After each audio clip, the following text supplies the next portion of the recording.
Në shënim të 23 vjetorit të themelimit të shoqatës së intelektualëve Jakova, organizua një ceremoni solemne. Gjatë këtij aktiviteti, u mbajt ligjërata promovuese e fituesit të çmimit Guximi intelektual për vitin 2024, që këtë vit ju nda gazetarit dhe publicistit Bajram Kabashi.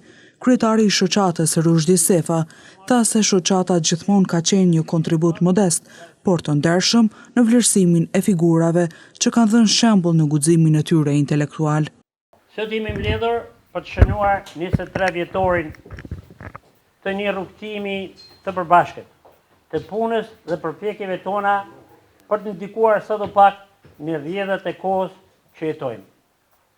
Synimi ynë, që nga themelimi, ka qenë i qartë, të japim një kontribut modest, por të ndershëm, në nxitjen e mendimit dhe të veprimit qytetar, që ata që dinë dhe duan, të ndihen të thirrur të ndikojnë në përshpejtimin e ndryshimeve të nevojshme e të mundshme, për ta përmirësuar gjendjen në shumë fusha të jetës sonë shoqërore.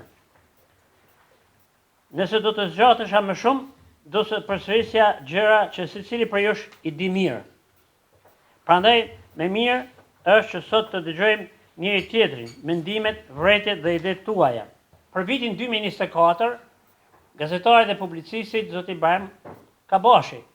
Ndërsa fituesi i çmimit Bajram Kabashi foli për rrugtimin e tij profesional dhe përvojën e gjatë në fushën e gazetarisë, duke u shprehur mirënjohës për këtë vlerësim. Ju falenderoj nga shumë, do të flas për Gjakovarët që unë i kom njohur para lufte. Një ndihmes jashtëzakonshme, ndaj meje ka dhënë profesori i nderuar Zakaria Cona, me cilin unë kam shku shumë teren.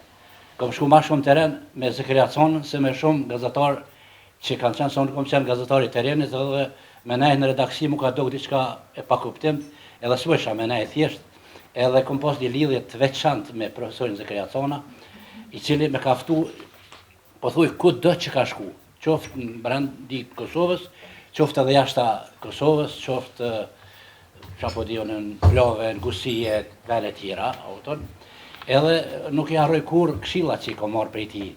Zakaria Cona më ka pasur një rast, se rrishim e to, ka ndodhur kemi fjetë, për shembull, na ofrojshin, ishin shumë bujar njerëz ndaj nesh, sidomos ndaj profesorit Zakaria Cona, cili e nderonin e më tha, kur ketë drejt, tha, pa thonë Zakaria Cona, tha, mos gabo me bëllshime. Edhe duhet të motesh mirë, a kete drejt dhe për një çështje të caktuar, nëse kete drejt, në atë çështje duhet të shkoj. Unë po them para luftës, më kanë bashku se njerëzit menojnë si gazetaria është vetëm ata që punojnë gazetari e dinë. Gazetaria nuk është ajo që duket jashtë, po ajo që është edhe brenda. Në fund të aktivitetit u ndanë edhe kartat e falënderimit dhe mirënjohjes për anëtarët dhe bashkëpunëtorët e shoqatës së ndërvite, kundër të nderuarit ishte edhe televizioni Syri për mbështetjen dhe bashkëpunimin e vazhdueshëm.